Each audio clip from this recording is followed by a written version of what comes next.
Assalamualaikum warahmatullahi wabarakatuh. Dulu dan selamat menikmati. Pengajian Syekh Abdul Qadir Al-Jailani majelis kelima kali ini berjudul Sebab Kecintaan Allah kepada Hambanya. Disampaikan Al-Sayyid Syekh Muhyiddin Abdul Qadir Al-Jailani di Madrasah Al-Mamurah, hari Selasa petang, 12 Syawal 545 Hijriah. Selamat menikmati. Wahai hamba, di manakah peribadatan dan pengabdianmu terhadap Al-Haq? Berikanlah penyembahanmu dan ambillah semua keperluanmu dengan secukupnya.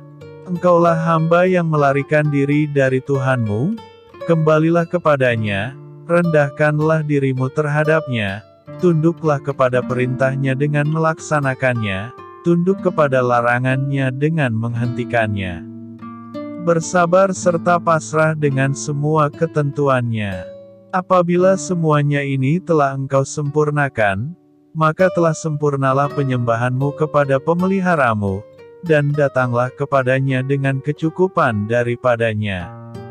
Allah berfirman, bukanlah Allah telah cukup untuk melindungi hambanya.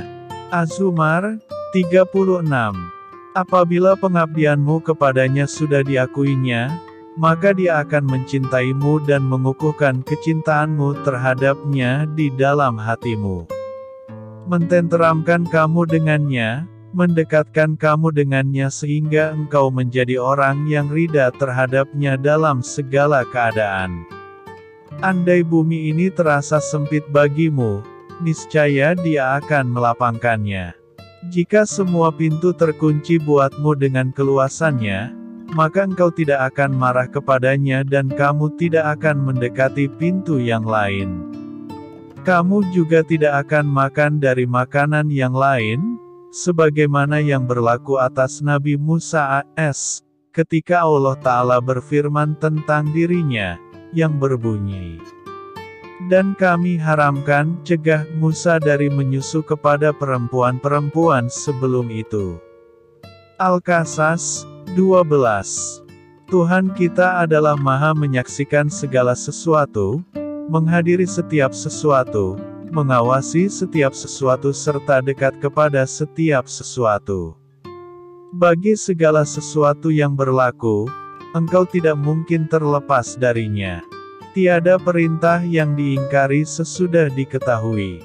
Celakalah engkau, sesungguhnya engkau telah mengenal Allah, tetapi engkau kembali mengingkarinya. Janganlah kamu berpaling daripadanya, karena perbuatan itu akan menghalangmu dari segala kebaikan. Bersabarlah engkau bersamanya, tetapi janganlah engkau bersabar sedangkan engkau jauh daripadanya. Tidakkah kamu tahu, bahwa orang yang bersabar itu bermakna memiliki kekuatan? Di manakah akal dan pemikiranmu? Di manakah dunia ini? Allah berfirman, yang berbunyi, wahai orang-orang yang beriman, bersabarlah kamu dan kuatkanlah kesabaranmu itu dan tetaplah kamu bersiap sedia, bertakwalah kepada Allah, supaya kamu memperoleh kejayaan. Petik 2. Banyak sekali ayat Al-Quran yang mengatakan bahwa di dalam bersabar itu terkandung beberapa kelebihan, kebaikan dan kenikmatan, akibat yang baik bagi orang-orang yang mengamalkannya, pemberian dan kenikmatan serta kesenangan di dunia dan di akhirat. Oleh yang demikian, peliharalah sikap sabar itu, sementara kamu telah melihat kebaikannya di dunia dan akhirat. Hendaklah kamu mencari bekal untuk memasuki kubur, senantiasa berkumpul dengan orang-orang yang soleh sementara engkau telah menyelesaikan semua urusanmu dengan istiqomah. Janganlah engkau termasuk ke dalam golongan orang-orang yang suka memberi nasihat, tetapi dirinya sendiri tidak mengamalkan nasihat itu. Jika ia mendengar, maka ia tidak mengamalkannya. Ada 4 perkara yang akan melenyapkan agamamu. 1. Kamu tidak mengamalkan apa yang kamu ketahui. 2. Kamu mengamalkan apa yang tidak kamu ketahui. 3. Kamu tidak mempelajari apa yang tidak kamu ketahui, sehingga kamu tetap bodoh selama-lamanya. 4. Kamu melarang manusia untuk mempelajari apa yang tidak mereka ketahui. Wahai kaumku, jika kamu menghadiri majelis zikir, maka hadirlah, demi melepaskan semua kesusahan, bukan untuk terapi, pengobatan, karena ia menunjukkan bahwa kamu sudah berpaling dari apa yang sudah dinasehatkan kepadamu, untuk menjaga kesalahan dan kekeliruan, kamu rendahkan nilai-nilai keutamaan, kamu tertawakan dan kamu permainkan. Kamu adalah orang-orang yang mempunyai pemikiran, kamu dan semua isi kepalamu bersama Allah. Bertobatlah kamu dari semuanya ini, janganlah kamu menyerupai musuh-musuh Allah terhadap dirimu. Ambillah manfaat dari semua yang kamu dengar. Wahai hamba, kamu telah dipimpin oleh adat kebiasaan dan Allah telah memimpinmu untuk mencari apa yang menjadi kebahagiaanmu. Engkau hanya terhenti pada sebab dan melupakan penyebabnya serta bertawakal kepadanya. Hendaklah kamu memulai langkah untuk beramal dan bersikap ikhlas padanya. Allah berfirman, yang berbunyi, dan tidaklah aku ciptakan jin dan manusia melainkan supaya mereka menyembahku. Az-Zariyat 56. Engkau diciptakannya bukan untuk suatu kebodohan atau sebagai suatu permainan. Engkau tidak diciptakan hanya untuk makan, minum, tidur, bersetubuh dan sebagainya. Wahai orang-orang yang lalai, bangun dan sadarlah kamu dari kelalaianmu. Arahkanlah hatimu kepadanya dengan suatu langkah dan tekad yang jitu. Dengan demikian, maka cintanya akan melangkah kepadamu beberapa langkah. Pertemuannya dengan orang-orang yang cinta kepadanya lebih menyenangkannya, melebihi kesenangan yang timbul di hati orang yang dicintainya. Allah berfirman, dan Allah memberi rezeki kepada orang-orang yang dikehendakinya tanpa hisab batasan. Al-Baqarah 212.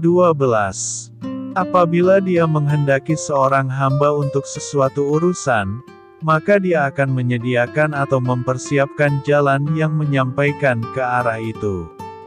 Ini adalah sesuatu yang berhubungan dengan pengertian yang berbentuk samar-samar, abstrak, yang tidak mungkin dapat digambarkan dalam bentuk yang nyata. Jika seorang hamba mengingatnya dengan sempurna, maka sahihlah kezuhudannya di dunia dan di akhirat karena mengharapkan keridaan Allah semata-mata. Maka akan datanglah kepadanya kebenaran, kerajaan, kekuasaan dan pemerintahan. Ketika itu, butiran pasir akan menjadi gunung, titisannya menjadi samudera, bintangnya menjadi bulan, bulannya menjadi matahari, yang sedikit menjadi banyak, yang terhapus menjadi wujud semula, kerusakan menjadi kekekalan, geraknya menjadi tetap, tinggilah pohonnya menggapai arasy sementara akarnya berada di bumi, dan bayang-bayang dahannya berada di dunia dan akhirat. Tahukah kamu, apakah dahan-dahannya itu? Dahan-dahannya itu ialah hikmah dan ilmu, jadilah dunia baginya bagaikan lingkaran sebentuk cincin. Dunia tidak memilikinya dan akhirat tidak membatasinya. Ia tidak dimiliki oleh para raja maupun hamba sahaya. Ia tidak terhalang oleh suatu tirai, tidak disiksa oleh suatu siksaan dan tidak dikotori oleh kekotoran. Apabila seorang hamba telah melaksanakan hal ini dengan sempurna, maka hamba ini layak untuk berdiam bersama makhluk manusia, memegang tangan mereka dan menyelamatkan mereka dari samudera duniawi.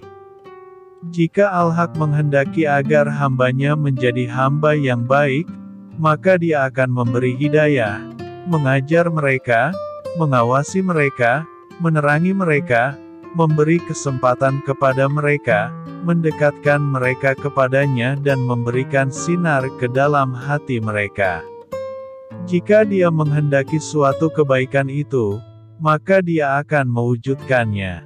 Sebaliknya, apabila Dia tidak menghendakinya, maka Dia akan menghalang hal tersebut daripadanya dan menyembunyikannya dari orang lain. Satu demi satu daripada masalah tersebut akan didatangkan kepada manusia, disertai dengan penjagaan dan keselamatan yang sempurna dan menyeluruh.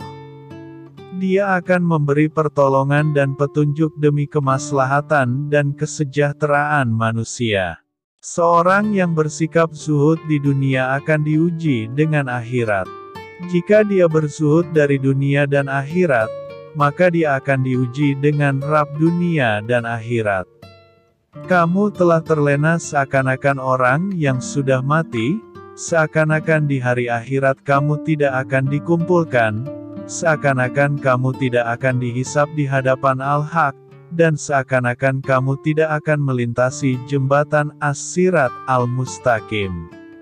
Semuanya ini adalah sikap-sikap pribadi kamu, sedangkan kamu mengaku beragama Islam dan beriman. Inilah Al-Quran dan Al-Hikmah untuk menjadi hujah terhadap dirimu, jika kamu tidak mengamalkannya. Apabila kamu hadir di sisi seorang ulama, sementara kamu tidak mau menerima apa yang diucapkannya, maka kehadiran kamu merupakan sebab yang membuatmu berdosa. Bagaikan kamu bertemu dengan Rasulullah sedangkan kamu tidak mau menerima apa yang baginda sabdakan. Pada hari kiamat, seluruh makhluk merasakan ketakutan kepada Allah karena keagungan, kebesaran dan keadilannya. Lenyaplah raja-raja dunia dan yang kekal hanya kerajaannya. Seluruh makhluk ketika itu kembali kepadanya.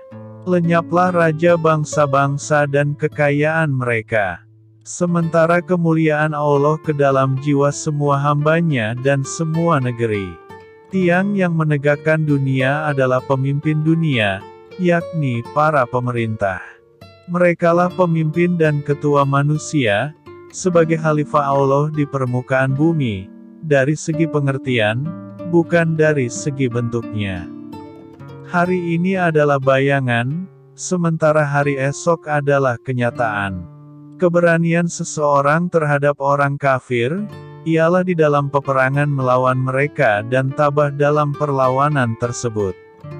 Sementara keberanian orang soleh ialah berperang melawan godaan nafsunya, Hawa, Saitan dan teman-temannya yang jahat, yakni Saitan yang bertopengkan manusia. Manakala keberanian orang-orang yang khusus adalah bersikap zuhud terhadap dunia dan akhirat, serta segala sesuatu selain daripada Allah Ta'ala secara keseluruhan. Wahai hamba, bangkitlah kamu sebelum kamu dibangkitkan. Beragamalah tanpa perintah, dan pergaulilah ahli-ahli agama, karena mereka adalah manusia yang penting dan utama. Manusia yang paling cerdik ialah manusia yang taat kepada Allah, dan manusia yang paling bodoh adalah manusia yang durhaka kepada Allah. Rasulullah bersabda, maka berdebulah kedua belah tanganmu. Adapun yang dimaksudkan oleh Rasulullah dalam sabda baginda di atas, ialah bahwa engkau jatuh miskin. Dan engkau akan jatuh miskin apabila engkau memburu kekayaan. Jika engkau bergaul dengan ahli agama, maka akan kayalah kedua hatimu. Sementara hatimu terhindar dari kemunafikan. Orang-orang munafik ialah orang yang menunjukkan amalnya, ria, sedangkan pada hakikat mereka tidak beramal. Ingatlah, bahwa amalmu tidak akan diterima kecuali apa yang engkau lakukan semata-mata karena zatnya. Yang akan diterima dari amalmu ialah pengertian amal itu, bukan bentuknya. Jika engkau menentang atau memerangi nafsu, hawa, Saitan, keduniaan dalam semua amalmu, maka amalmu akan diterima. Beramallah dan ikhlaskanlah amalan itu. Jangan melihat kepada berapa banyak amal yang sudah engkau lakukan. Tidak ada amal yang diterima, kecuali amal yang dilakukan semata-mata karenanya, bukan karena manusia atau makhluk-makhluk lain. Celakalah kamu! Kamu beramal demi seorang manusia dan kamu berharap amalmu itu diterima oleh Allah Al-Haq. Ini adalah petanda kebodohan dan kegilaan kamu. Jauhkanlah sifat-sifat buruk itu dari dirimu, jauhilah sifat rakus, sombong, dan terlalu bergembira. Kurangilah kegembiraanmu dan perbanyak kesusahan atau kesedihan, karena sekarang ini kamu sedang berada di negeri yang dipenuhi kesusahan dan kesedihan, kamu sedang berada di negeri penjara. Sesungguhnya Rasulullah, Nabi kita itu tidak pernah berhenti dari berpikir, sedikit gembira dan banyak berduka serta bersedih, sedikit tertawa, baginda jarang sekali tersenyum, kecuali untuk menyenangkan hati orang lain. Sementara di dalam hati baginda senantiasa timbul kesedihan dan kesusahan. Seandainya bukan karena para sahabat dalam urusan keduniaan, maka baginda tidak akan keluar dari rumah, dan tidak akan duduk-duduk bersama mereka. Wahai hamba, jika saat diammu bersama Allah itu dipandang sah dan benar, maka batinmu akan tercengang dan hatimu akan bersih. Jadikanlah pandanganmu sebagai suatu ungkapan, hatimu merajai pikiranmu, sementara roh dan batinmu mengantarkan engkau kepada Allah Al-Haq. Berpikir mengenai dunia adalah merupakan dan hijab, sementara berpikir mengenai akhirat merupakan suatu ilmu dan penggerak pada hati kamu. Seorang hamba yang mau berpikir, akan diberi pengetahuan berkenaan dengan liku-liku dunia dan akhirat. Celakalah kamu! Kamu sia-siakan hatimu untuk memikirkan dunia, sedangkan Allah telah melepaskan bagianmu di dalamnya. Allah telah menetapkan bagianmu dalam suatu masa yang diketahuinya, setiap hari berganti, maka Allah akan memberimu rezeki yang baru, baik engkau mencarinya atau tidak. Dan ketamakanmu di dunia akan memperlihatkan keburukanmu dalam pandangan Allah dan di mata setiap manusia. Dengan hanya memburu rezeki akan berkuranglah imanmu. Sebaliknya apabila engkau berhenti dari memburu rezeki itu, maka imanmu akan bertambah. Jika engkau tidak mempedulikannya, maka akan sempurna dan bertambahlah imanmu. Wahai hamba, janganlah engkau mencampur adukkan antara kesungguhan dengan senda gurau. Selama hati dan jiwamu menyatu dengan manusia, bagaimana engkau akan mampu menyatu dengan penciptanya? Sementara engkau bersekutu dengan sebab, bagaimana mungkin engkau akan dapat tampil bersama Maha Penyebab? Tanda tanya, mana mungkin sesuatu yang palsu dapat menyatu dengan yang murni? Mana mungkin sesuatu yang masuk akal akan menyatu dengan sesuatu yang tidak masuk akal? Tanda tanya, mana mungkin sesuatu yang berada di sisi manusia akan menyatu dengan sesuatu yang ada pada sisi Maha Pencipta manusia itu sendiri? Alangkah bodohnya manusia yang melupakan penyebab sementara ia senantiasa bergumul dengan sebab. Alangkah tololnya manusia yang berhenti pada makom kedua dan melupakan makom yang pertama, melalaikan yang kekal dan berasyik dengan yang fana. Wahai hamba, tanda tanya, bersahabat dengan orang-orang yang bodoh itu niscaya kebodohannya akan menular kepadamu. Bersahabat dengan orang-orang yang bodoh itu akan merugikan dirimu. Karena itu bersahabatlah kamu dengan orang-orang yang beriman, orang yang alim dan mengamalkan ilmunya. Alangkah bagusnya kedudukan dan keadaan orang yang beriman dalam segala bidang. Alangkah kuatnya mereka dalam memerangi dan menundukkan hawa dan nafsunya. Karena yang demikian, Rasulullah bersabda, kegembiraan orang mukmin itu terpancar di wajahnya, sementara kesedihannya berada di dalam hatinya. Petik 2. Ini adalah sebagai petanda akan kekuatan jiwa mereka, yaitu mereka mampu untuk menampakkan kegembiraan di wajah mereka. Sebaliknya mereka juga mampu untuk menyembunyikan kesedihan dan kesusahan antara mereka dengan Allah. Orang mukmin itu banyak bersedih, banyak berpikir, banyak menangis dan sedikit tertawa. Karena itulah Rasulullah bersabda, "Tiada kegembiraan bagi orang yang beriman, kecuali bertemu dengan Tuhannya." Orang mukmin itu menutupi kesusahannya dengan kegembiraannya.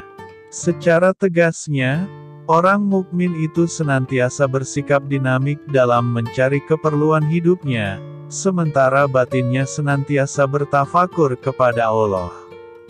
Zahirnya untuk keluarganya, sementara batinnya untuk Tuhannya. Tidak dibukakannya rahasia hatinya kepada keluarganya, anaknya, jiran tetangganya, pembantunya maupun kepada siapapun dari makhluk ilahi.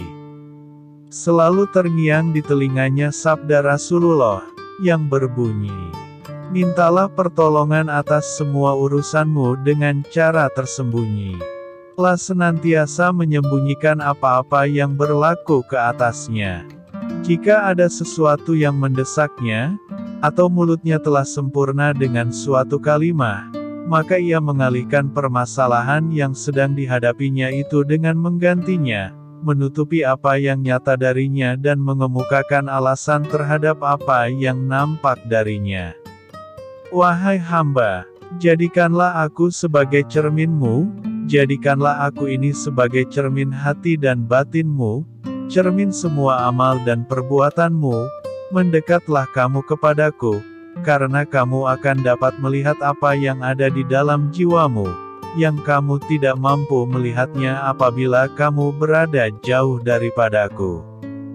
Jika kamu mempunyai keperluan dalam agamamu, maka kembalilah kamu kepadaku, karena aku tidak akan menggelincirkan kamu dari agama Allah.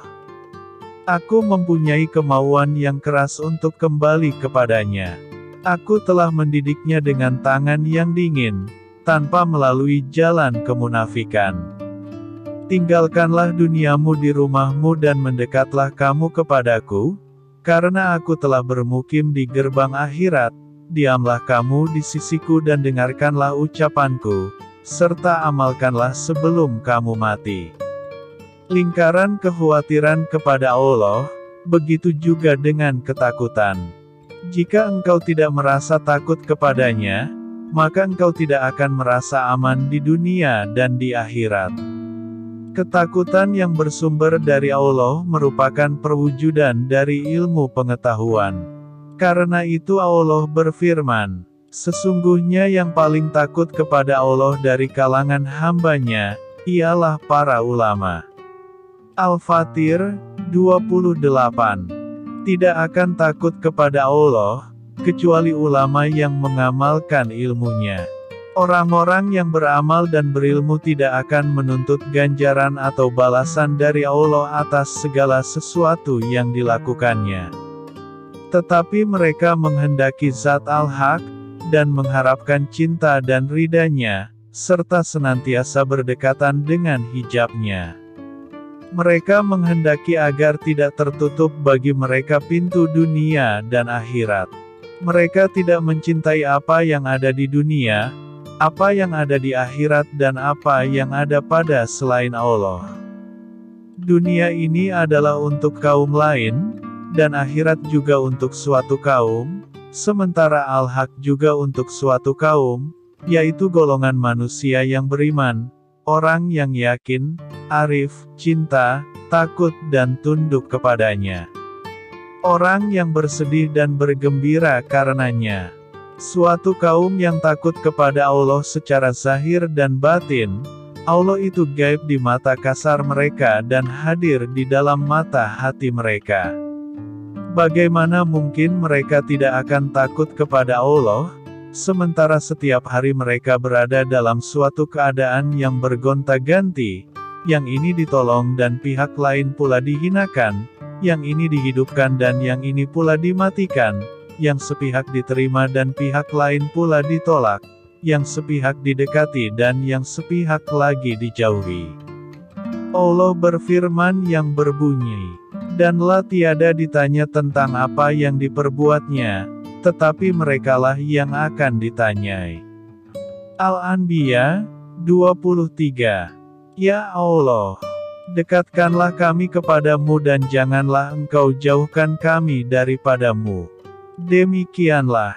Terima kasih, dan jangan lupa ikuti kelanjutannya di channel Remah-Remah Hikmah. Wassalamualaikum warahmatullahi wabarakatuh.